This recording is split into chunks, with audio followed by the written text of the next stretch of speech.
నిమ్మల రామనాయుడు గారు, నసీం మొహమ్మద్ ఫారూక్ గారు, ఆనం రామనారాయణ రెడ్డి గారు, పయ్యావుల కేశవ్ గారు, అలాగే ఏ సత్యప్రసాద్ గారు, కొలుసు పార్థసారథి గారు, ఈ వైపు మీరు చూడొచ్చు పెద్దలంతా ఉన్నారు. డాక్టర్ డోల బాల వీరాంజనేయ స్వామి గారు, గొట్టిపాటి రవికుమార్ గారు, అలాగే కె దుర్గేష్ గారు, గుమ్మడి సంధ్యారాణి గారు, బీసీ జనార్దన్ రెడ్డి గారు, టీజీ భరత్ గారు, ఎస్ సవిత గారు, అలాగే వాసంశెట్టి సుభాష్ గారు, కొండపల్లి శ్రీనివాస్ గారు, మండేపల్లి రాంప్రసాద్ రెడ్డి గారు. ఈ పెద్దలంతా కాసేపట్లో పదవీ స్వీకారం చేయబోతున్నటువంటి శుభవేళ. ఇవాళ మనం ఇక్కడ ప్రత్యక్ష సాక్షులం, ప్రత్యక్షంగా ఇక్కడ నిలబడి ఉన్నాం. ప్రజాస్వామ్యవాదుల్ని చూస్తూ ఉన్నాం, మానవీయ దృక్పథం కలిగినటువంటి పెద్దల్ని వేదిక నిండా చూస్తూ ఉన్నాం, నిజాయితీ కలిగినటువంటి మూర్తుల్ని చూస్తూ ఉన్నాం, కరుణామయ హృదయం ఉన్నటువంటి నేతల్ని చూస్తూ ఉన్నాం.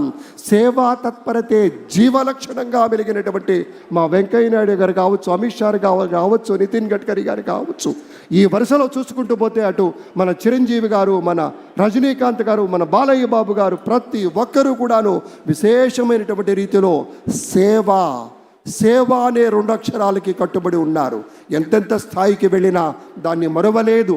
తమ ప్రజల కోసం అడుగడుగున తపన పడే దార్శనికులుగా సమకాలీన రాజకీయ వ్యవస్థలో అరుదైనటువంటి మానవీయ కోణాలుగా వజ్ర సంకల్పంతో పని చేసేటువంటి వాత్సల్య మూర్తుల్ని చూస్తూ ఉన్నాం. మరికొద్ది క్షణాల్లో గౌరవనీయులు ప్రధాని, గవర్నర్ గారు, అలాగే chief minister designate Nara Chandrababu Naidu గారు ఈ ప్రాంగణంలోకి విచ్చేయనున్నారు. His excellency governor of Andhra Pradesh Syed Abdul Nazeer గారు మరికొద్ది క్షణాల్లో ఈ ప్రాంగణంలోకి విచ్చేయనున్నారు. చీఫ్ సెక్రటరీ గారు విత్ హిస్ కైండ్ పర్మిషన్ సభా కార్యక్రమాన్ని, ప్రొసీడింగ్స్ని కొనసాగిస్తారు. దానికి మరికొద్ది క్షణాల్లో మన గౌరవనీయులు ముఖ్య అతిథులు ప్రధాని ఈ వేదిక మీదకి రానున్నారు. ఆ వెంటనే కార్యక్రమం, ప్రొసీడింగ్స్ని చీఫ్ సెక్రటరీ గారు కంటిన్యూ చేస్తారు. పెద్దల్ని గన్నవరం ఎయిర్పోర్ట్లో స్వాగతించి మన గవర్నర్ గారు, మన కాబోయే ముఖ్యమంత్రి శ్రీ చంద్రబాబు నాయుడు గారు ఇక్కడికి విచ్చేస్తూ ఉన్నారు.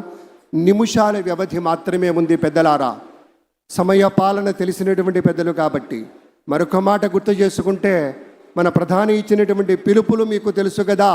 నరేంద్ర మోదీ గారు ఎప్పుడు చెప్తారు, స్వచ్ఛ భారత్, ఆత్మనిర్భర్, బేటీ బచావో బేటీ పడావో ఇత్యాది పథకాలన్నీ కూడా మన రాష్ట్రంలో కూడా దూరదృష్టి కలిగినటువంటి శ్రీ చంద్రబాబు నాయుడు గారు కళలు కనడానికి ధైర్యంతో పాటు ఆ వచ్చిన కళల్ని సాధించడానికి సాహసంతో ముందుండేటువంటి వ్యక్తిగా చంద్రబాబు నాయుడు గారు ప్రపంచంలో వచ్చినటువంటి ఐటీ విప్లవ ఫలితాలు తెలుగు జాతికి అందాలని మొట్టమొదటగా అంచనా వేసి ఇవాళ హైదరాబాద్ మహానగరం ఒక ఐటీ హబ్గా ఉంది అంటే కారణం చంద్రబాబు నాయుడు గారని చెప్పుకోవాలి. అలాగే ఆయన ఒక